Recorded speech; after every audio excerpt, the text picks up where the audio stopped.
இந்த காணொலியை பார்க்க வந்த எல்லாருக்குமே ஒரு அழகான வணக்கம் மக்களே. இன்னைக்கு நம்ம தெலுங்குல 2007 ரிலீஸ் ஆயிருக்கக்கூடிய அனஸ்யா அப்படின்ற ஒரு சூப்பரான கிரைம் இன்வெஸ்டிகேஷன் படத்தை பத்தி தான் இந்த வீடியோல பார்க்க போறோம். ஸோ வீடியோக்குள்ள போறதுக்கு முன்னாடி படத்தோட ஒன்லைனை பத்தி சொல்லணும் அப்படின்னா, மர்மமான முறையில ஊருக்குள்ள நிறைய பெண்கள் கொலை செய்யப்பட்டுக்கிட்டு இருக்காங்க. அவங்களோட உடல் உறுப்பு இருக்கு இல்லையா, அது அந்த கொலைகார கொண்டுட்டு போயிடுறா அப்படின்ற மாதிரி இருக்கும். அதாவது எக்ஸாம்பிளுக்கு சொல்லணும் அப்படின்னா, ஃபர்ஸ்ட் கொலை பண்றான்னா அந்த பொண்ணோட கண் எடுத்துட்டு போவான், ரெண்டாவது கொலை பண்றான் அப்படின்னா அந்த பொண்ணோட கிட்னி, மூணாவது கொலை பண்றான் அப்படின்னா அந்த பொண்ணோட ஈரல் அப்படின்ற மாதிரி ஒவ்வொரு விஷயங்களையும் மாத்தி எடுத்துட்டு போய்கிட்டே இருக்கான். இதுக்கான காரணம் என்ன அப்படின்ற மாதிரி தெரியாம போலீஸ்காரங்க குழம்பி போறாங்க. ரிப்போர்ட்டரான ஹீரோயின் இதுக்குள்ள என்டர் ஆகுறாங்க. இதுல இருக்க ஒரு சூப்பரான ட்விஸ்டை கண்டுபிடிக்கிறாங்க. அது என்ன ஏது அப்படின்றதா இந்த வீடியோல நம்ம ஃபர்தரா பார்க்க போறோம். ஸோ வீடியோக்குள்ள போறதுக்கு முன்னாடி நம்மளோட சேனலுக்கு இப்பதான் நீங்க புதுசா வந்திருக்கீங்க, இல்ல இந்த வீடியோக்கு லைக் அண்ட் சப்ஸ்கிரைப் பண்ணாம பாத்துக்கிட்டு இருக்கீங்க அப்படின்னா முதல் வேலையா அதை பண்ணி விட்டுட்டு அண்ட் பக்கத்துல ஹைப் அப்படின்ற ஒரு மேட்டர் இருக்கும், அதையும் தட்டி விட்டுட்டீங்க அப்படின்னா ரொம்ப பெரிய உதவியா இருக்கும். இந்த படத்தோட ஸ்டார்டிங் சீன்லயே ஒரு பெண் ஜிம்முக்கு போயிட்டு 9 மணி அளவுல வீட்டுக்கு போறாங்க அப்படின்றத காமிக்கிறாங்க. இருள் சூழ்ந்து இருக்க அந்த வீட்டுக்குள்ள எங்களோட வீட்டு டோர் ஓப்பனா இருக்கு, ஃப்ரிட்ஜும் ஓப்பனா இருக்கு அப்படின்றத கவனிக்கிறாங்க. செம்ம கடுப்பாக்குறாங்க. வீட்டுல வேலை செய்யறவங்க என்னதான் பண்ணிக்கிட்டு இருக்காங்க அப்படின்ற மாதிரி அவங்களோட பேரை சொல்லி கத்திக்கிட்டே இருக்கும்போது வீட்டுல வேலை செய்யறாங்க இல்லையா, அவங்க ரத்த வெள்ளத்துல இவங்க கண்ணு முன்னாடி வந்து விழுறாங்க அப்படின்ற மாதிரி இருக்கும். பயந்து போறாங்க. அங்கிருந்து வேகமா ஓடலான்னு ட்ரை பண்ண ஒரு மர்ம நபரால சாகரிக்கப்படுறாங்க அப்படின்றத நமக்கு காமிச்சிட்டு அப்படியே கட் பண்ணி ஹீரோ கிட்ட போகுது. ஒரு சூதாட்டத்துல ஈடுபட்டுக்கிட்டே இருக்கும்போது அவருக்கு அவரோட ஸ்டேஷன்ல இருந்து போன் வருது. ஸோ ஹீரோ பார்த்தீங்கன்னா ஒரு போலீஸ்காரராக இருப்பார். வேகமா அவரோட நண்பரோட ஒரு பர்டிகுலர் இடத்துக்கு போறாரு. அது என்ன அப்படின்னா, கொஞ்ச நேரத்துக்கு முன்னாடி ஒருத்தவங்க கொலை செய்யப்பட்டாங்க இல்லையா, அந்த இடம் தான். ஸோ அங்க போறாரு. பாடியை ஃபுல்லா செக் பண்ணிக்கிட்டே இருக்கும்போது அந்த பாடியில ஒரு கண்ணை காணும் அப்படின்றது தெரிய ஆரம்பிக்குது. ஸோ கொலை பண்ணவ கண்ணை தூக்கிட்டு போயிட்டா அப்படின்ற மாதிரி இருக்கும். அது மட்டும் இல்லாம கொலையை பண்ணிட்டு ஒரு ரோஸை பார்த்தீங்கன்னா அங்க வச்சுட்டு போயிருப்பான். ஸோ இதே மாதிரி டைப்ல தான் ஒரு வாரத்துக்கு முன்னாடி கொலை நடந்திருக்கும். அங்க கிட்னியை தூக்கிட்டு போயிட்டா அப்படின்ற மாதிரி இருக்கும். ஸோ இது ஒரு சீரியல் கில்லிங் பேட்டர்ல நடந்துகிட்டு இருக்கு. இதை நம்ம சீரியஸா எடுத்தாகணும் அப்படின்ற மாதிரி மீடியாக்காரங்களுக்கு இதை பத்தின எந்த விஷயமும் ரிவீல் பண்ணாம அந்த இடத்துல இருந்து ஹீரோ கிளம்புறாரு அப்படின்னு காமிக்கிறாங்க. கட் பண்ண ஹீரோயினோட அறிமுகம் தான். அனஸ்யா அப்படின்றது அவங்களோட பேர். ஆர்ஃபனேஜ்ல வளர்ந்தவங்க. இந்த ஊருக்கு இந்த ஜேர்னலிஸ்ட் எல்லாமே படிச்சுட்டு ஒரு பெரிய ரிப்போர்ட்டர் ஆகணும் அப்படின்ற கனவோட வராங்க. ஒரு இன்டர்வியூ அட்டன் பண்றாங்க அப்படின்ற மாதிரி இருக்கும். அதுக்கு முன்னாடி இவங்க ஒரு வயசான நபரோட வீட்டுல தான் தங்குவாங்க. ஸோ அங்கிருந்து கிளம்பி தான் இன்டர்வியூக்கு போறாங்க. அங்க இவங்களை இன்டர்வியூ எடுக்கணும் அப்படின்ற மாதிரி ஒரு நபர் உட்காந்துக்கிட்டே இருக்கு. அப்பதான் பட்டுன்னு அவர் உங்களோட கண்ணை மூட முடியுமா, நீங்க இவ்வளவு நேரம் உள்ள இருந்தீங்க இல்லையா, உள்ள என்னென்ன மாதிரியான விஷயங்களை நீங்க அனலைஸ் பண்ணீங்கன்னு சொல்ல முடியுமான்னு கேட்க இவங்க நிறைய விஷயங்களை நோட் பண்ணியிருப்பாங்க. அது எல்லாத்தையும் சொல்லிக்கிட்டே இருக்கும்போது ரொம்ப பிடிச்சி போயிடுது. வேலைக்கு சேர்த்துக்கிறாரு. அப்படியே கட் பண்ண அங்க இருக்க ஒரு ரிப்போர்ட்டர் ரொம்ப ஆட்டிடியூட் காட்டிக்கிட்டு, இன்னைக்கு வேலைக்கு வரவங்க வரவே இல்லை, என்னையா பண்றது, ஒரு பெரிய மினிஸ்டரோட வீட்டுக்கு போய் அவங்கள எக்ஸ்போஸ் பண்ணணும்னு நினைச்சிட்டு இருந்தேன் மாதிரி புலம்பிக்கிட்டே இருக்கும்போது ஹீரோயினை பாக்குறாங்க. யாரும் வரலன்னா என்னப்பா, இன்னைக்குதான் இவங்களை ஹயர் பண்ணிருக்கேன், உன்னோட மிஷினுக்கு இவங்க கரெக்டா இருப்பாங்க, அனுப்பி விடியான்னு சொல்ல இவங்க யோசிக்கிறாங்க. அப்படியே கட் பண்ண ஒரு மினிஸ்டர் ஒரு வீட்டுக்கு கேமராவோட போறாங்க அப்படின்ற மாதிரி இருக்கும். அங்க ஆர்ஃபனேஜ்ல இருக்க ஒரு குழந்தைய கூட்டு வந்து அடிச்சு கொடுமைப்படுத்தி வேலை வாங்கிட்டு இருக்காங்க அப்படின்ற மாதிரி கம்ப்ளைண்ட் பதிவாகும். ஸோ இவங்க அந்த கேமரா முன்னாடி போய் இந்த விஷயங்கள் எல்லாத்தையும் கலெக்ட் பண்ணிக்கிட்டே இருக்கும்போது மினிஸ்டரோட மனைவிக்கு தெரிஞ்சு போயிருச்சு நம்ம கேமரால வந்துகிட்டு இருக்கோம் அப்படின்னு. ஸோ இதனால ஹீரோயினை பிடிக்கணும்னு டைப் பண்ண பட்டுன்னு ஹீரோவும் அங்க வர மாதிரி காமிக்கிறாங்க. ஹீரோவும் அவங்கள வந்து பிடிக்கணும்னு போக ஹீரோவை கடிச்சு விட்டுட்டு அங்கிருந்து தப்பிச்சு போயிடுறாங்க. கட் பண்ணா இந்த விஷயம் பரபரப்பா டிவியில போய்கிட்டே இருக்கு. இதனால அந்த ஆர்ஃபனேஜ்ல வந்த குழந்தை இருக்கு இல்லையா, அதை மீடியாக்காரங்க சுத்தி வளைக்கிறாங்க. நிறைய விதமான கேள்விகளை கேட்டுக்கிட்டே இருக்கு. ஹீரோயினுக்கு ஒரு மாதிரியா இருக்கு, ஏன்னா தானும் ஒரு ஆர்ஃபனேஜ்ல வளர்ந்தவங்க தான். அந்த ஃபீல் எப்படி இருக்கும் அப்படின்றத உணர ஆரம்பிக்கிறாங்க. அந்த குழந்தைய ஃபாலோ பண்ண ஆரம்பிக்கிறாங்க. அந்த சமயத்துல தான் குழந்தைய அவங்களோட ஒரிஜினல் ஆர்ஃபனேஜ்லயும் சேர்த்துக்கல அப்படின்ற விஷயம் தெரிய ஆரம்பிக்குது. ஸோ மினிஸ்டர் லெவல்ல ஒரு பெரிய பிரச்சனை வந்ததால தான் இந்த குழந்தைய யாரும் சேர்த்துக்கல அப்படின்றத புரிஞ்சுக்கிட்டு குழந்தைய தான் கூடயே கொண்டு போறாங்க. நீ என்னோட வீட்டுல வந்து எந்த வேலையுமே செய்வேனா, உனக்கு பிடிச்சது பண்ணுமா, உனக்கு எல்லாத்தையும் நான் பண்ணி தரேன் அப்படின்னு அந்த குழந்தையோட நாட்களை செலவிட ஆரம்பிக்க ஒரு சின்ன பாடல் ஒன்று போக ஆரம்பிக்குது. இதோட முடிவுல 2 பேரும் செம்ம க்ளோஸ் ஆயிடுறாங்க. இந்த விஷயம் ஒரு மாதிரி ட்ராக்ல போய்கிட்டே இருக்க கட் பண்ண ஒரு லேடி தூக்கத்துல இருந்து எழுந்துக்கிற மாதிரி காமிக்கிறாங்க. அவங்களோட கோழி பண்ண இருக்கும், அதை திறந்து விடலான்னு போகும்போது உள்ளுக்குள்ள ஏதோ ஒரு பயங்கரமான சத்தம். அந்த சத்தத்தை நோக்கி போக ஆரம்பிக்கிறாங்க. மறுபடியும் அந்த மர்ம நபர் வந்து இவங்களை சாகடிக்கிறார் அப்படின்றத காமிக்கிறாங்க. ஸோ போலீஸ்காரங்க வந்து செக் பண்ணி பார்க்கும்போது இவங்களோட உடல்லையே ஒரு உறுப்பை காணாம போயிருக்கு. ஸோ போலீஸ்காரங்களுக்கு இது அந்த சீரியல் கில்லர் பண்ணதுதான் ஒரே பேட்டர்னை தான் ஃபாலோ பண்ணிட்டு இருக்காங்க அப்படின்றது தெரிய ஆரம்பிச்சிருச்சு. மீடியாக்காரங்க நிறைய கேள்விகளை கேட்டுக்கிட்டே இருக்கு. மீட்டிங்க போடுறாங்க. இது வரைக்கும் இறந்து போனது எல்லாமே பெண்கள் தான். ஸோ அந்த சீரியல் கில்லர் பெண்கள் எல்லாத்தையும் டார்கெட் பண்ணியிருக்கா அப்படின்றது நமக்கு வெட்ட வெளிச்சமாகுது. அது மட்டும் இல்லாம எல்லா இடத்துலயும் அவன் ரோஸை வச்சுட்டு போயிருக்கான். நம்ம 2 டீமா பிரியலாம். முதல் டீம் அந்த சீரியல் கில்லரை பத்தி தேட ஆரம்பிக்கிட்டோம். 2வது டீம் அந்த ரோஸாவை வச்சுட்டு போறா அப்படின்ற மாதிரி இருக்கு இல்லையா, ஊருக்குள்ள எங்கெங்கெல்லாம் விற்கிறாங்க, எங்கெங்கெல்லாம் வாங்குறாங்க அப்படின்ற லிஸ்ட் எடுப்போம். அது மூலமா ஏதாவது கிடைக்க வாய்ப்பு இருக்குன்னு சொல்ல இருக்கும்ல, அந்த சமயத்துல தான் ஹீரோயின் இவரை வந்து சந்திக்கிறாங்க அப்படின்ற மாதிரி இருக்கும். காரணம் என்ன அப்படின்னா, இதுக்கு முன்னாடி ஹீரோயின் கடிச்சிட்டு போனாங்க இல்லையா, நடுவுல ஹீரோ பேசணும் அப்படின்ற மாதிரி ட்ரை பண்ணிருப்பாரு, அவாய்ட் பண்ணிட்டு போக்கிட்டே இருந்திருப்பாங்க. இப்போ இந்த சீரியல் கில்லிங்ல அதிகரிச்சுக்கிட்டே இருக்கிறதால ஹீரோயினோட சேனலுக்கு நியூஸ் கிடைக்கணும் அப்படின்றதுக்காக இவர்கிட்ட வளைஞ்சு குலைஞ்சு பேசிக்கிட்டே இருக்கும்போது அந்த மனுஷனுக்கு எதுவுமே புரியல. இவங்க ரெக்கார்ட் பண்ணிட்டு இருக்காங்க அப்படின்றது கூட தெரியாம நிறைய விஷயங்களை, அதாவது அந்த சீரியல் கில்லர் பார்த்தின நிறைய விஷயங்களை மீடியா முன்னாடி பேசிக்கிட்டே இருக்கும்போது இந்த விஷயம் இவரோட சீனியர் ஆபீசருக்கு தெரிய ஆரம்பிக்குது. பயங்கரமா கோபம் அடைகிறாரு. இந்த கோபத்தோட ரிஃப்ளெக்ஷனா ஹீரோ வேகமா ஹீரோயினை போய் சந்திக்கிறாரு. நீங்க என் கூட பேசணும் அப்படின்ற மாதிரி நினைச்சதும் நீங்க நல்ல முறையில தான் அப்ரோச் பண்றீங்கன்னு நினைச்சேன், ஆனா இதுக்கு பின்னாடி இப்படி ஒரு விஷயம் இருக்கும் நான் எதிர்பார்க்கல அப்படின்ற மாதிரி அவங்கள பயங்கரமா திட்டிட்டு போக இவங்க நிறைய சாரிகள் எல்லாத்தையும் சொல்றாங்க. அந்த மனுஷன் கேட்கறதா தெரியல. அப்படியே கற்பனா ஹீரோயின் தூங்கிக்கிட்டே அந்த வயசான நபர் கூட தான் இவங்க தங்கிட்டு இருக்காங்க அப்படின்ற மாதிரி இருக்கு இல்லையா. அவரோட ரூமுக்குள்ள இருந்து ஏதோ ஒரு சத்தம் கேட்க ஆரம்பிச்சு இவங்க பயந்து போறாங்க. இந்த நேரத்துல யாரா இருக்கோ அப்படின்ற மாதிரி பொறுமையா நடந்து போய்கிட்டே இருக்கும்போது அந்த வயசானவரோட ரூம்ல இருந்து ரத்த கரைகளோட மொட்டை அடிச்சுக்கிட்டு ஒரு நபர் வெளியே வர்றாரு. அவரோட முகம் இவங்களுக்கு கிளியரா தெரியல. ஆனா தூரத்துல இருந்து பாக்குறாங்க, யார் நீ என்ன பண்ணிக்கிட்டு இருக்க அப்படின்ற மாதிரி சத்தமா கேட்கும்போது பைக்குள்ள இருந்து கத்தி எடுக்கிறாரு. இவங்களை கொலை பண்ணணும் அப்படின்ற மாதிரி கிட்ட வர எங்க வாட்ச்மேனை வேகமா சத்தம் போட்டு கூப்பிட ஆரம்பிக்கிறாங்க. இதனால அந்த நபர் அங்க இருந்து ஓடி போக இவங்க வேகமா வயசானவரோட ரூமுக்கு பார்க்கும்போது அந்த நபர் என்ன சீரியல் கில்லரால கொலை செய்யப்பட்டிருக்காரு. அதே மாதிரி அதாவது எல்லா பொண்களை ஃபாலோ பண்ண மாதிரி இதுலயும் இவரோட ஆர்கன்ஸை திருடிட்டு போயிட்டு ஒரு ரோஜா பூ வச்சுட்டு போயிருக்காரு அப்படின்ற மாதிரி இருக்கும். பயங்கர ஷாக்காய் அழுவ ஆரம்பிக்கிறாங்க. அண்ட் போலீஸ்காரங்களுக்கும் இது நேரம் வரைக்கும் அவங்க பெண்களை தான் டார்கெட் பண்றோம் அப்படின்ற மாதிரி நினைச்சுக்கிட்டு இருந்தோம். ஆனா இப்போ கொலை செய்யப்பட்டிருக்கிறது ஒரு ஆணாச்சு அப்படின்ற குழப்பத்தில் இருக்கும்போது ஹீரோயின் தான் அந்த நபரை பார்த்தாங்க அப்படின்ற மாதிரி இருக்கு இல்லையா. அந்த உருவத்தை சொல்லும் போது அதே மாதிரி இருக்கு, அதாவது அதே சாயல்ல இருக்க ஒரு 4-5 பேரை கொண்டு வந்து நிறுத்துறாங்க. அவங்க எல்லாரும் செக் பண்ணிட்டு இதுல யாராவது இருக்காங்களான்னு கேட்கும்போது இதுல யாருமே இல்லை அப்படின்ற மாதிரி ஹீரோயின் சொல்லிட்டு அங்கிருந்து கிளம்பி ஆபீஸ்க்கு போக ஆரம்பிக்கிறாங்க. அந்த சமயத்துலதான் இவங்களோட ரிப்போர்ட்டிங் டீம்ல ஒரு பெரிய ஹாஸ்பிட்டல்ல சண்டையாடிச்சு கலவரம் போய்கிட்டு இருக்கு அப்படின்ற மாதிரி ஃபுட்டேஜ் எல்லாம் வந்திருக்கும். அதை பார்த்துக்கிட்டே இருக்கும்போது ஹீரோயினுக்கு பயங்கர ஷாக்கா இருக்கு. காரணம் என்ன அப்படின்னா, நேத்து நைட்டு இவங்க பார்த்தா அதே உருவம் அதுல ஒரு இடத்துல, அதாவது ஒரு ஃப்ரேம்ல பதிவாயிருக்கு அப்படின்ற மாதிரி இருக்கும். ஸோ வேகமா போலீஸ்காரங்க கிட்ட சொல்லும் போது அவனை பத்தி விஷயங்கள் எடுக்க ஆரம்பிக்கிறாங்க. கோவிந்த் அப்படின்றது அவனோட பேரு. அந்த ஹாஸ்பிட்டல்ல மார்ச்சுரியில வேலை செய்யறா அப்படின்ற மாதிரி இருக்கும். சுத்தி வளைக்க ஆரம்பிக்கிறாங்க. அவனை பார்த்ததும் அது போலீஸ்காரங்களுக்கு எல்லாமே ஒரு மாதிரியா இருக்கு. சார் இங்க ஒரு பிரச்சனை இருக்கு, இவனை கைது பண்ணலாமா வேணாமான்னு யோசனையா இருக்குன்னு சொல்ல இவங்களோட சீனியர் ஆபீசர்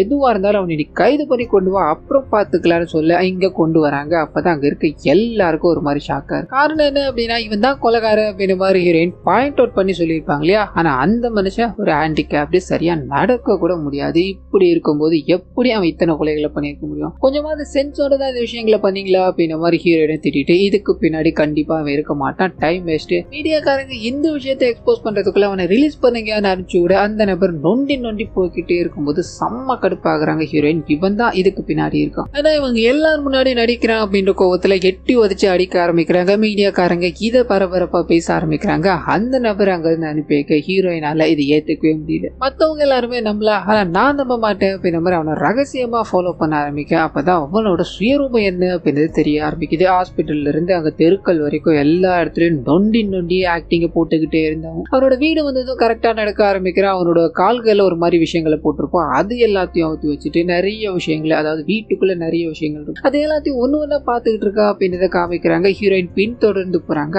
அந்த நபருக்கு தெரியாம அவனோட வீட்டுக்குள்ள புகுந்து ஏதாவது கிடைக்குமா அப்படின்ற மாதிரி ட்ரை பண்ணிக்கிட்டே இருக்கு. ஒண்ணுமே கிடைக்காம போயிடுது. அங்க இருந்து வேகமா பக்கத்து பில்டிங்க்கு போய் ஒளிஞ்சுக்க. அப்பதான் அந்த நபர் இருக்கா இல்லையா, முகத்தை எல்லாத்தையும் மூடிக்கிட்டு ஒரு பொண்ணை ஃபாலோ பண்ண ஆரம்பிக்கிறாரு அப்படின்ற மாதிரி இருக்கும். ஸோ ஹீரோயினுக்கு தெரிஞ்சு போயிடுச்சு. அடுத்ததான் இந்த பொண்ணை தான் கொலை பண்ண போறா அப்படின்ற மாதிரி அந்த பொண்ணுக்கு வேகமா ஒரு இன்ஃபர்மேஷனை பாஸ் பண்ணலான்னு ட்ரை பண்ண அந்த பொண்ணு கார் எடுத்துக்கிட்டு அவனோட பாய் ஃப்ரெண்டோட போயிட்டாங்க. என்ன பண்ணதுன்னு தெரியாம ஃபாலோ பண்ண ஆரம்பிக்கிறாங்க. அப்பதான் அந்த கூட்டு போன காதலன் இருக்கா இல்லையா, அந்த லேடிக்கு பர்த்டேவா இருக்கும், கேக் வெட்டி செலிப்ரேட் பண்ணிக்கிட்டு இருக்கான்னு இருக்கும். பட்டுன்னு ஹீரோயின் ஒரு பக்கம் உள்ள போக அதே சமயத்துல அந்த கில்லர் இருக்காங்க. அவனும் அந்த இடத்துக்கு போறா அப்படின்றத காமிக்கிறாங்க. இது நேரம் வரைக்கும் ஹீரோயின் தன்னை ஃபாலோ பண்ணிட்டு வந்திருக்காங்க அப்படின்றது அவனுக்கு தெரிஞ்சிருக்காது. இங்க அந்த விஷயத்த கண்டுபிடிக்கலாம். ஸோ ஹீரோயினை தாண்டி அவங்கள கொலை பண்ணணும் அப்படின்ற மாதிரி சேலஞ்சா எடுத்துக்க ஆரம்பிச்சு அந்த சேலஞ்சை பண்ண ஆரம்பிக்கிறான். இதுக்கு நடுவில் ஹீரோயின் இருக்காங்க இல்லையா, அவன் அவங்கள கொலை பண்ண போறான். இதை உடனடியா இன்ஃபார்ம் பண்ணி ஆகணும் அப்படின்ற மாதிரி ஹீரோட கேங் கிட்ட இன்ஃபார்ம் பண்ண அவங்க கன்னோட உள்ள வந்து பார்க்கும்போது அந்த லேடி இறந்து போய் கிடக்குறாங்க. அவங்களோட உடம்புல இருந்து ஒரு ஆர்கன்ஸ் எடுக்கப்பட்டிருக்கு. ஆனா அவங்களோட உடம்புக்கு மேல ஒரு ரோஸ் இருக்கு அப்படின்றத கவனிக்கிறாங்க. வர்றதுக்குள்ள இப்படி நடந்துருச்சு அப்படின்ற மாதிரி சுத்தி முத்தி பார்த்துக்கிட்டே இருக்கும்போது அந்த சீரியல் கில்லர் இருக்கான் இல்லையா,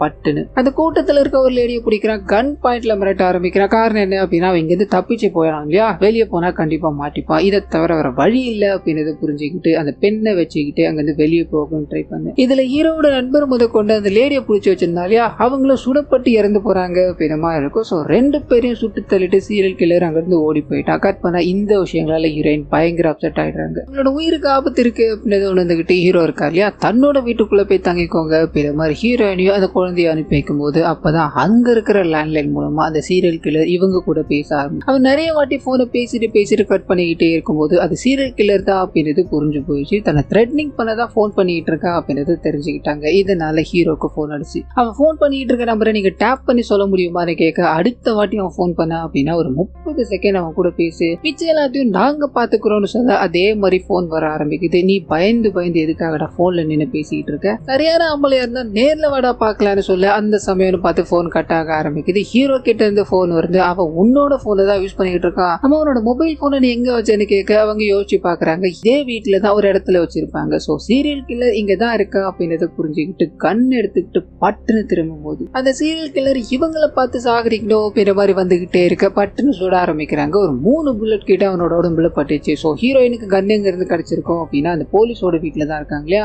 அந்த நபர் போன்ல சொல்லியிருப்பாரு. எடுத்து வச்சு இவரை சுட ஆரம்பிக்கும் போது பட்டுன்னு போலீஸ் கூட்டம் வர ஆரம்பிக்குது. அங்கிருந்து இந்த சீரியல் கில்லர் ஓட ஆரம்பிக்கிறான். பின்தொடர்ந்து இந்த போலீஸ் கூட்டம் துரத்திட்டு போய்கிட்டே இருக்க ஒரு கன்ஸ்ட்ரக்ஷன் ஏரியாவுக்கு போகிற மாதிரி காமிக்கிறாங்க. சுத்தி வளைக்கிறாங்க. அவனால தப்பிக்க முடியல அப்படின்றத புரிஞ்சுக்கிட்டு யாரும் இல்லாத நேரமா பார்த்து கான்கிரீட் மிக்ஸ் பண்ற ஒரு மிஷின் இருக்கும், அதுக்குள்ள போய் விழுந்துடுறா அப்படின்ற மாதிரி இருக்கும். ஸோ மிஷின்ல அப்படியே நசுங்கி ரத்தமா அந்த மிஷின்ல இருந்து வந்துகிட்டே இருக்கு. அவனோட டெட் பாடியை மொத்தமா கட்டி தூக்கிட்டு வந்துட்டாங்க. அந்த கான்கிரீட் மிஷின்ல மாட்டி அவன் சுக்குநூறா போயிட்டான். இதனால அவனை முழுமையா பார்த்த ஒரே ஒரு ஆள் நீங்க மட்டும்தான். நீங்க கன்ஃபார்ம் பண்ணிட்டீங்க அப்படின்னா அந்த சீரியல் கில்லர் இறந்து போயிட்டா அப்படின்ற மாதிரி மீடியாக்காரங்களுக்கு நான் செய்தியை கொடுத்துருவேன்னு சொல்ல இவங்க சுத்தி முத்தி பாக்குறாங்க. அங்க ஒரு கண்ணாடி, அந்த கண்ணாடியை பார்த்ததும் அவன் தான் இதை போட்டுட்டு வந்தா அப்படின்ற மாதிரி கன்ஃபார்ம் பண்ண மீடியாக்காரங்களுக்கு இந்த விஷயம் தெரிய ஆரம்பிக்குது. சீரியல் கில்லர் இறந்து போயிட்டான் அப்படின்ற மாதிரி சொல்லி ஹீரோயின் அங்க இருந்து கூட்டு போய்கிட்டே இருக்க அந்த சமயத்துலதான் தூரத்துல இருந்து அந்த சீரியல் கில்லர் இவங்களை பார்த்து முறைச்சிக்கிட்டே இருக்கான். சோ இவன் சாக கிடையாது, எப்படி உயிரோட வந்தான் அப்படின்றத ஒரு சின்ன பிளாஷ்பேக்ல காமிக்க ஆரம்பிக்கிறாங்க. அந்த கான்கிரீட் மிஷினுக்குள்ள போகலாம் அப்படின்ற மாதிரி ட்ரை பண்ண ஒரு நபர் இதை பாக்குற, என்னடா இங்க பண்ணிட்டு இருக்க அப்படின்ற மாதிரி கேட்க அந்த நபரை சாகரிச்சு அது உள்ள தூக்கி போட்டுட்டு இவரோட உடைமைகள் முதற்கொண்டு இவருக்கு புல்லட் காயம் ஏற்படுத்தலையா அது வரைக்கும் அந்த கான்கிரீட் மிஷின் உள்ள போட்டு போயிட்டாருன்னு இருக்கும். சோ இறந்து போனது இவர் தான் அப்படின்றத இந்த ஊர் மக்கள் நம்பிட்டாங்க. இவர் பழிவாக காத்துக்கிட்டு இருக்காரு அப்படின்றத நமக்கு காமிச்சிட்டு கட் பண்ணி ஹீரோயின் கிட்ட போகுது. அவங்க தன்னோட கண்ணை செக்அப் பண்ணணும் அப்படின்ற மாதிரி ஹாஸ்பிட்டல் போயிட்டு நடந்து வந்துகிட்டே இருக்கும்போது அந்த சீரியல் கில்லர் கண்ணு முன்னாடி வர ஆரம்பிக்கும். இறந்து போனவ எப்படி உயிரோட வந்தா அப்படின்ற பயத்துல அங்கிருந்து ஓட ஆரம்பிக்க லிப்டுக்குள்ள போய் நிக்கிறாங்க. லிப்டுக்குள்ளயும் அந்த நபர் விடுறதா தெரியல, கத்திய காட்டி இவங்களை சாகடிக்கணும் அப்படின்ற மாதிரி கிட்ட நெருங்கி வந்துகிட்டே இவங்க என்னமோ பண்ணி தடுத்து விட்டுக்கிட்டே இருக்காங்க. பட்டுன்னு லிப்ட் ஓபன் ஆகுது. கத்தி எடுத்து இவங்க வேகமா குத்தும் போது அங்க இருக்க ஒரு பேஷண்ட்டை குத்திடுறாங்க. சோ சீரியல் கில்லர் அங்கிருந்து தப்பிச்சு போயிட்டு இந்த விஷயத்த ஹீரோயின் அங்க இருக்க எல்லாருக்கிட்டையும் சொல்லும் போது யாருமே நம்ப தயாரா இல்ல. இறந்து போனவ எப்படி கண்ணு முன்னாடி வருவான், நீ ஒரு பேஷண்ட்டை குத்திட்டு வந்திருக்க, அவ ஹாஸ்பிட்டல்ல கிரிட்டிக்கலா இருக்க, இது உனக்கு புரியுதா இல்லையா அப்படின்ற மாதிரி ஹீரோ சொல்லிட்டு அவங்கள வீட்டுக்கு போய் சேஃபா இருங்க அப்படின்ற மாதிரி அனுப்பிக்க இவங்க யாருமே நம்பலாம். பரவாயில்ல நான் பாத்துக்கிறேன் அப்படின்ற சோகத்துல ஆபீஸ் போகும்போது உங்களை பத்தி தான் எல்லா இடத்துலயும் ஹெட் நியூஸ் போய்கிட்டே இருக்கு, இதுக்கு மேல உங்களை வேலைக்கு வச்சோம் அப்படின்னா அது எங்களுக்கு தாமா பிரச்சனை, இவனோட பண்ணு உன் பெண்டிங் வேலை ஏதாவது இருந்தது அப்படின்னா முடிச்சுட்டு சம்பளத்தை வாங்கி போய்க்கோமா, இதுக்கு மேல நீங்க இருக்க வேணாம் அப்படின்ற மாதிரி சீனியர் சொல்லும் போது இவங்க என்ன பண்றதுன்னு தெரியாம சோகத்துல வராங்க. இவங்களை பிடிக்காத ஒரு ரிப்போர்ட்டர் அப்பவே சொன்ன என் கூட வந்துருன்னு யாரு கேக்குறா, பரவாயில்ல அனுபவிமா அப்படின்ற மாதிரி கிண்டல் அடிச்சுட்டு போக இவங்க யோசிக்கிறாங்க. பெண்டிங் ஏதாவது இருந்தது அப்படின்னா முடிச்சுட்டு போன்னு சொன்னா இல்லையா, 48 மணி நேரத்துக்குள்ள இந்த கேஸை முடிக்கிற அப்படின்ற மாதிரி வேகமா ஃப்ரெண்டு கிட்ட போறாங்க. அந்த இறந்து போற கோவிந்தோட ரிப்போர்ட் கிடைக்குமா அப்படின்ற மாதிரி ஃபுல்லா வாங்கி செக் பண்ண ஆரம்பிக்கிறாங்க. ஒரு 5ல இருந்து ஒரு 6 கொலைகள் வரைக்கும் அவன் பண்ணியிருக்கா அப்படின்ற மாதிரி இருக்கும். பண்ணது மட்டும் இல்லாம ஒவ்வொரு ஆர்கன்ஸா அந்த டெட் பாடியில இருந்து தூக்கிட்டு போயிட்டான் இருக்கும். அது எல்லாத்தையும் நோட் பண்ணிட இவங்க அந்த ஆர்கன்ஸா என்ன பண்ணிருப்பான், இதுக்கு பின்னாடி ஏதோ ஒன்று இடிக்குது அப்படின்ற மாதிரி இறந்து போனாங்க இல்லையா, அவங்களோட எல்லாரோட ஃபேமிலிக்கும் போறாங்க, விசாரிக்க ஆரம்பிக்கிறாங்க. அப்பதான் இறந்து போன எல்லாருமே ரீசெண்டா தான் அந்த சீரியல் கில்லரால் எடுக்கப்பட்ட ஆர்கன்ஸை மாத்தி இருக்காங்க அப்படின்ற மாதிரி தெரிய ஆரம்பிக்குது. ஸோ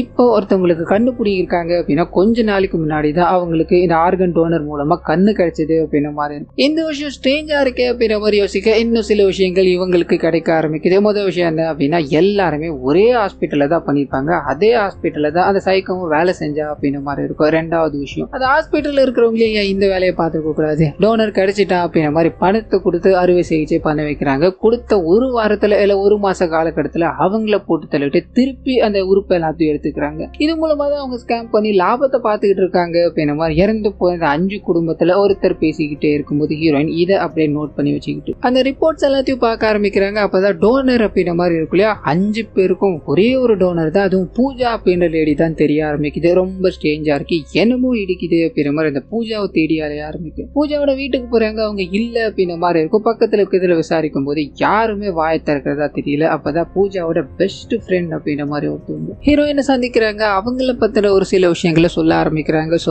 இந்த லேடியும் அந்த பூஜா இருக்காங்க இல்லையா, ஒன்னாதான் காலேஜ்ல சேர்றாங்க அப்படின்ற மாதிரி இருக்கும். 2 பேரும் ஒரே காலேஜ் அப்படின்னாலும் வேற வேற செக்ஷனா இருக்காங்க. இதனால பூஜா கிளாஸுக்கு போகும்போது அங்கதான் அமர் அப்படின்ற ஒரு ப்ரொஃபசர் இவங்களை சந்திக்கிறாரு. பார்த்த உடனே அந்த நபருக்கு இவங்களை பிடிச்சி போயிடுச்சு. இதனால அவங்க மீது காதல் கொள்ள ஆரம்பிக்கிறாரு. அவங்க டெய்லி ரோஜா பூ வச்சுட்டு வந்துட்டே இருக்கிறதால கொத்து கொத்தான ரோஜா பூக்களை அவங்களோட ரூம் முன்னாடி வச்சுட்டு நிறைய கவிதைகள் எல்லாத்தையும் எழுதி அவங்களுக்கு டெடிகேட் பண்ணிக்கிட்டே இருக்க. இந்த விஷயம் அவங்களுக்கு சுத்தமா பிடிக்கல. இருந்தாலும் அந்த நபர் பயங்கரமா மிரட்டிக்கிட்டே இருக்க. வேற வழி இல்லாம அவர் கூட சில விஷயங்கள் பேச ஆரம்பிக்கிறாங்க. அதுல ஒரு பர்டிகுலர் பாடல் உங்களுக்கு பிடிக்கும் அப்படின்னா இந்த பாடல் எனக்கும் பிடிக்கும் அப்படின்ற அந்த நபர் முழு நேரமா அதை கேட்டுக்கிட்டே இருக்க. ஒரு கட்டத்துக்கு மேல அவரோட தொல்லை அதிகரிக்க ஆரம்பிக்கும். இதை பத்தி அங்க இருக்கிறவங்க கிட்ட சொல்லலான்னு போக அந்த மனுஷன் மேல ஒரு ரிமார்க்ஸ் கூட வந்தது கிடையாது. நீங்க இப்படி சொன்னீங்க அப்படின்னா எங்களோட காலேஜோட ரெப்புடேஷனே போயிடும், எதுவா இருந்தாலும் தீர விசாரிக்காம எங்களால எந்த டிசிஷனும் எடுக்க முடியாதுன்னு அனுப்பி விட இவங்க சோகத்துல இருக்காங்க. அப்படியே கற்பனை காலேஜுக்கு ஒரு ஹாஸ்பிட்டல்ல இருந்து ஒரு குரூப் ஒன்று வருது, இந்த ஆர்கன் டொனேட் பண்ணுங்க, அது உங்களுக்கு நல்லது, உங்களால நிறைய பேர் பயன்படுவாங்க அப்படின்ற மாதிரி சொல்ல இந்த விஷயம் இந்த லேடிக்கு பிடிச்சி போயிடுச்சு. அதை பண்ணணும்னு போகும்போது இந்த விஷயத்த அந்த அமர் இருக்கா இல்லையா கவனிக்கிறான். பயங்கரமா எதிர்க்க ஆரம்பிக்கிறான். காரணம் என்ன அப்படின்னா அவனுக்கு ஒரு சில விஷயங்கள நம்பிக்கை இருக்கு. அதுல முக்கியமான விஷயம் நமக்கு பிடிச்சவங்க நம்மளோட இதயத்துல இருப்பாங்கன்ற இல்லையா, அதை நம்ம டொனேட் பண்ணோம் அப்படின்னா அடுத்த ஜென்மம்னு இருந்தா அவங்க கூட நம்ம சேர மாட்டோம். இதே மாதிரிதான் உடம்புல இருக்க ஒவ்வொரு பாகங்களும் நீ இந்த ஜென்மம் மட்டும் எனக்கு வேணும்ன்ற மாதிரிலாம் நான் ஆசைப்படல, எனக்கு 7 ஜென்மம் வந்தாலும் நீ தான் வேணும், ஸோ நீ அந்த ஆர்கன்ஸை டொனேட் பண்றதை இப்பவே கேன்சல் பண்ணிட்டு வான்னு சொல்ல இவங்க இது நேரம் வரைக்கும் பயத்துல தான் இருந்திருப்பாங்க.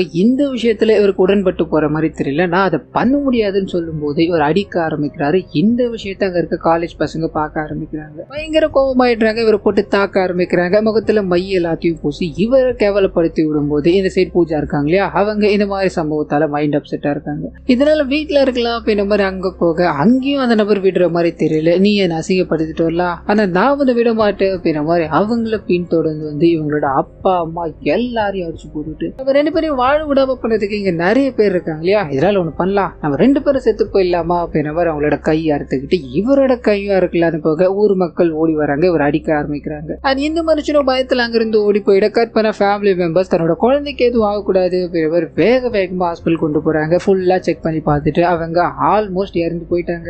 இப்போ நான் இதை சொல்லக்கூடாதுதான், இருந்தாலும் வேற வழி கிடையாது. அவங்களோட ஆர்கன்ஸ் அவங்க டொனேட் பண்ணிருக்காங்க. இப்பவே அதை எடுத்தோம் அப்படின்னா அவங்களால ஒரு 4-5 பேராச்சும் உயிர் வாழ்வாங்க அப்படின்ற மாதிரி சொல்ல ஃபேமிலி சம்மதிக்கிறாங்க. ஆர்கன்ஸ் எல்லாத்தையும் எடுக்க ஆரம்பிக்கிறாங்க. இந்த விஷயத்த தூரத்துல இருந்து அது சைக்கோ இருக்கான் இல்லையா அவன் பார்த்துக்கிட்டு இருக்கான் அப்படின்றத காமிச்சு ஃபேமிலிக்கு இந்த விஷயங்கள் போய் சேருது. அவங்களோட டெட் பாடியை நீங்க கொண்டு போய்க்கலாம் அப்படின்ற மாதிரி சொல்லும் போது உள்ள வந்து பாக்குறாங்க அந்த பொண்ணோட டெட் பாடியை காணும். ஸோ எங்க போயிடுச்சு அப்படின்ற மாதிரி எல்லாரும் தேடிக்கிட்டே இருக்கும்போது இந்த சீரியல் கில்லரை காமிக்கிறாங்க. டெட் பாடி இருக்கு இல்லையா அதை எடுத்துக்கிட்டு ஒரு பை மாதிரி இருக்கும் அதுக்குள்ள போட்டுக்கிட்டு நிறைய இடங்களுக்கு சுத்த ஆரம்பிக்கிறா. என்ன பண்ணுது எது பண்ணுதுன்னு தெரியாம அதை வச்சுக்கிட்டு இருக்கா அப்படின்றத சொல்லிட்டு கட் பண்ணி பிரசன்ட்ல காமிக்கிறாங்க. அப்ப அந்த டெட் பாடி யார்கிட்ட இருக்கோ அப்படின்ற மாதிரி ஹீரோனோட ஃப்ரெண்ட் இருக்காங்க இல்லையா அவங்க கேட்கும்போது கண்டிப்பா அவன் தான் அதை வச்சிருக்கணும். அவனோட நம்பிக்கை எல்லாமே அந்த உறுப்புகள் எல்லாமே தானம் செஞ்சுட்டாங்க அப்படின்னா அவங்களுக்கு அடுத்த ஜென்மம் கிடையாது, அடுத்த ஜென்மம் அவங்க கூட வாழ முடியாது அப்படின்ற ஒரு பயம் இருக்கு இல்லையா, அதனாலதான் உறுப்பு கொடுத்த எல்லாரையும் கொலை பண்ணிட்டு அந்த உறுப்புகளை எடுத்துட்டு போயிருக்கா அப்படின்ற மாதிரி இருக்கும். ஸோ உறுப்புகள் எங்க இருந்ததோ அதே எடுத்துக்கணும். அதாவது அந்த டெட் பாடிக்குள்ள இந்த ஆர்கன்ஸ் எல்லாத்தையும் கொண்டு போகணும் அப்படின்ற மாதிரி தான் பிளான் பண்ணியிருக்கா. இதை கேட்கும் போதே ஒரு மாதிரியா இருக்கு. ஹீரோயினும் இதுக்கு பின்னாடி ஒரு 5 பேர்கிட்ட இறந்து போயிட்டாங்க, இன்னும் 2 பேர் தான் இருக்காங்க அந்த ஆர்கன்ஸை வாங்கினது, அது யாருன்னு பார்த்தாங்களோ அப்படின்ற மாதிரி கிளம்ப அந்த சமயத்துல தான் உங்களுக்கு இன்னொரு விஷயம் தெரிய ஆரம்பிக்குது. அந்த வயசான நபர் அந்த சீரியல் கில்லர் கொலை பண்ணிட்டு போயிருப்பா இல்லையா, அப்போ அந்த சீரியல் கில்லர் அங்கதான் இருந்திருப்போம். எனக்கு நீங்க பாட்டை போட முடியுமா அப்படின்ற மாதிரி ரேடியோல ஒரு ரிக்வஸ்ட் பண்ணிட்டு ஒரு பாட்டை கேட்டுட்டு தான் அங்க இருந்து போயிருப்பான். இந்த விஷயங்கள் லேட்டரா ஹீரோயினுக்கு புரிய ஆரம்பிக்குது. அந்த பாட்டு அந்த பிளாஷ்பேக்ல அந்த லேடிக்கு ரொம்ப பிடிச்சிருக்கோம் அப்படின்ற மாதிரி சொல்லியிருப்பாங்க. நீ எஃப்எம் போ, அந்த பாட்டு எப்பப்பெல்லாம் ப்ளே பண்ணிருக்காங்கன்னு அந்த டீடைல்ஸ் எடுத்துருவோம், அது மூலமா அவனை பிடிக்கலாம் அப்படின்ற மாதிரி சொல்ல ஹீரோயினோட ஃப்ரெண்டு இது பக்கம் போக்கிட்டே இருக்கு. அதே சமயத்துல ஹீரோயினுக்கு பிடிக்காத நபர் இருக்கால ரிப்போர்ட்டர், அவர் இவங்களை ஃபாலோ பண்ண ஆரம்பிக்கிறாரு. இந்த கேஸை முழுமையா நம்ம எடுத்துக்கலாம் அப்படின்ற மாதிரி ட்ரை பண்ணிக்கிட்டே இருக்கு. அதே சமயத்துல அந்த லேடியோட ஆர்கன்ஸை வாங்கின பேலன்ஸ் இன்னும் 2 பேர் இருக்காங்கன்னு இருக்கும் இல்லையா, அதுல ஒரு லேடி பாத்தீங்கன்னா அந்த பூஜாவோட முடிய வாங்கியிருக்காங்கன்னு இருக்கும். ஸோ கேன்சர் பேஷண்டான அவங்களுக்கு அந்த முடி தேவைப்படுது, அதனால கொடுத்துன்னு சொல்ல ஹீரோயின் அவங்க கிரவுண்ட்ல வேகமா தேடி போகும்போது ஒரு பப்ல டான்ஸ் ஆடிக்கிட்டே இருக்க மாதிரி காமிக்கிறாங்க. அவங்க முடிச்சு தன்னோட ரூமுக்கு போக அந்த சீரியல் கில்லர் காத்துக்கிட்டு இருக்கா. ஸோ அவங்கள கொலை பண்ணிட்டு அவங்களோட முடியை கொண்டு போயிடுறான் அப்படின்ற மாதிரி இருக்கும். ஸோ இது மூலமா இந்த விஷயம் ஹீரோக்கு தெரிய ஆரம்பிக்குது. அந்த ரிப்போர்ட் கொடுத்தாலே டாக்டர் அவர்கிட்ட போய் விசாரிக்கும் போது அன்னைக்கு நீங்க என்ன பயங்கரமா ப்ரெஷர் பண்ணீங்க, அதனாலதான் நான் எதுவுமே கன்ஃபார்ம் பண்ணாம உங்ககிட்ட கொடுத்தேன். அன்னைக்கு புல்லட்ல இருந்த பிளட்டும் அந்த இறந்து போன நபரோட பிளட்டும் வேற தான். ஸோ மேபி சீரியல் கில்லர் அன்னைக்கு டெட் பாடியை மாத்திட்டு போயிருக்கலாம் அப்படின்ற மாதிரி சொல்ல ஹீரோ அவரோட டிபார்ட்மெண்ட்டுக்கு இன்ஃபார்ம் பண்றாரு. அவங்க மும்முரமா கிளம்ப ஆரம்பிக்கிறாங்க. அதே சமயத்துல அந்த ரேடியோக்கு போனாங்க இல்லையா, அந்த லேடியை காமிக்கிறாங்க. பர்டிகுலர் டேட் அண்ட் டைம்ல ஒரு லிஸ்ட் எடுக்க ஆரம்பிக்கிறாங்க. அந்த நபர் எப்பப்பெல்லாம் ஃபோன் பண்ணி அந்த ரிக்வெஸ்ட்டை கேட்கிறாரோ அடுத்த கணமே அங்க ஒரு கொலை நடக்குது அப்படின்ற மாதிரி இருக்கும். இதே மாதிரி பேட்டர்ல தான் 5 கொலைகளும் நடந்திருக்கு. ஸோ இப்பயும் அந்த நபர் ஃபோன் பண்ணதால ஏதாவது கொலை இருக்குமா அப்படின்ற மாதிரி இவங்க தேடிக்கிட்டே இருக்கும்போது கொலை பண்ணிட்டு முடிய கொண்டு போனா இல்லையா, அது கனெக்ட் ஆக ஆரம்பிக்கும். ஸோ கடைசியா இப்போ அந்த நபர் கால் பண்ணா இல்லையா, அதை ட்ராக் பண்ண ஆரம்பிக்கிறாங்க. அந்த இடத்த மார்க் பண்ணிட்டாங்க அப்படின்ற மாதிரி இருக்கும். அது எடுத்துக்கிட்டு ஹீரோயினோட ஃப்ரெண்டு போகலான்னு ட்ரை பண்ண ரிப்போர்ட் இருக்காரு. அவர் புனிக்கிட்டு போய் ஹீரோட சீனியர் ஆஃபீஸர் கிட்ட கொடுக்கும்போது அந்த நபர் வேகமா கிளம்புறாரு. ஸோ இந்த விஷயங்கள் எல்லாத்தையும் அந்த ரிப்போர்ட் இருக்கா இல்லையா, அவர் தான் கவர் பண்ணிக்கிட்டு இருக்காருன்னு இருக்கும். போய் பார்த்தா அது ஃபேக்கான அட்ரஸ். இதனால இவங்களோட பக்கம் டெட் எண்டா போயிடுச்சு. இன்னொரு பக்கம் கற்பதா ஹீரோயின் கிட்ட போகுது. அந்த நம்பர் கிடைச்சிருச்சு. அது மூலமா அவனை எப்படியாவது ட்ராக் பண்ணலாம் அப்படின்ற மாதிரி போனை பண்ணி நாங்க எஃப்எம்ல இருந்து பேசுறோம், உங்களுக்கு லக்கி ட்ரா அடிச்சிருக்கு, உங்களோட அட்ரஸ் சொல்ல முடியுமா அப்படின்ற மாதிரி 30 செகண்ட் ஹோல்ட் பண்ணும்போது அவர் எங்க இருக்காரு அப்படின்றது புரிஞ்சிருச்சு. அதே சமயத்துல கடைசி அந்த ஆர்கன்ஸை டொனேட் பண்ண ஒரு ஆள் அப்படின்ற மாதிரி இவங்களுக்கு ஒரு லிஸ்ட் வர ஆரம்பிக்குது. அந்த லிஸ்ட்டை பார்த்ததும் ஹீரோயின் பயங்கர ஷாக் ஆகுறாங்க. காரணம் என்ன அப்படின்னா கடைசியா அந்த பூஜாவோட கண்ணை ஒரு குழந்தைக்கு வச்சிருப்பாங்க. அந்த குழந்தை வேற யாருமே கிடையாது, ஹீரோயின் கூட இருக்காங்களே அந்த குட்டி பொண்ணு, அவங்க தான். ஸோ இங்க வர்றதுக்கு முன்னாடி அவங்களுக்கு கண் ஆபரேஷன் நடந்து அந்த கண்ணை தான் இவங்களுக்கு வச்சிருக்காங்க. அந்த சீரியல் கில்லரோட டார்கெட் இவங்க தான் அப்படின்ற மாதிரி புரிஞ்சுக்கிட்டே இருக்கும்போது அந்த குழந்தைய சீரியல் கில்லர் கொண்டு போயிட்டான். ஸோ இப்போ அவங்க எங்க இருக்காங்க அப்படின்ற விவரம் தெரிஞ்சு போயிடுச்சு. இதனால ஹீரோயின் வேகமா அங்க போகும்போது அங்க ஒரு பயங்கரமான சண்டை போக ஆரம்பிச்சு. இதுக்கு நடுவில் ஹீரோயினை காப்பாற்றோம் அப்படின்ற மாதிரி ஹீரோ போக அவர் அடி வாங்க ஆரம்பிக்கிறாரு. பயங்கரமான காயத்தில் இருக்கும்போது இந்த சைடு ஹீரோயின் போகுது அந்த குழந்தைய காப்பாத்தி ஆகணும், நீங்க வந்து தப்பிச்சாகணும் அப்படின்ற மாதிரி நிறைய சண்டை போட்டுக்கிட்டே இருக்கும்போது இத்தோட முடிவுல அந்த சீரியல் கில்லரை சாகடிக்கிறாங்க. அது கூடவே அவன் கொண்டு வந்து அந்த ஆர்கன்ஸையும் அந்த டெட் பாடி இருக்கு இல்லையா அதையும் தீயிட்டு கொளுத்துறாங்க அப்படின்ற மாதிரி இருக்கும். ஸோ உயிர் சேதம் இல்லாம இங்க இருந்து தப்பிக்கிறாங்க அப்படின்றத நமக்கு காமிச்சிட்டு கட் பண்ணா. அந்த சீரியல் கில்லரை பொறுத்த வரைக்கும் அவனோட மூட நம்பிக்கையால தான் இந்த மாதிரி விஷயங்களை பண்ணா உடல் தானம் பண்றது அப்படின்றது ரொம்ப நல்ல விஷயம். அதனால பல பேர் உயிர் காக்கப்படும், உடல் தானம் பண்ணுங்க அப்படின்னு ஒரு கருத்தை ஹீரோயின் லைவ்ல அதாவது டிவில சொல்லிக்கிட்டே இருக்க மாதிரி காமிச்சு இந்த படத்தை இதோட முடிக்கிறாங்க. ஸோ கண்டிப்பா இந்த படமும் என்னோட வாய்ஸ் வரும் உங்களுக்கு பிடிச்சிருக்கோம் அப்படின்ற மாதிரி நம்புறேன். இந்த வீடியோல ஏதாவது நிறை குறைகள் இருந்தது அப்படின்னா அதை மறந்துடாம கமெண்ட்ஸ்ல பதிவிட்டுருங்க.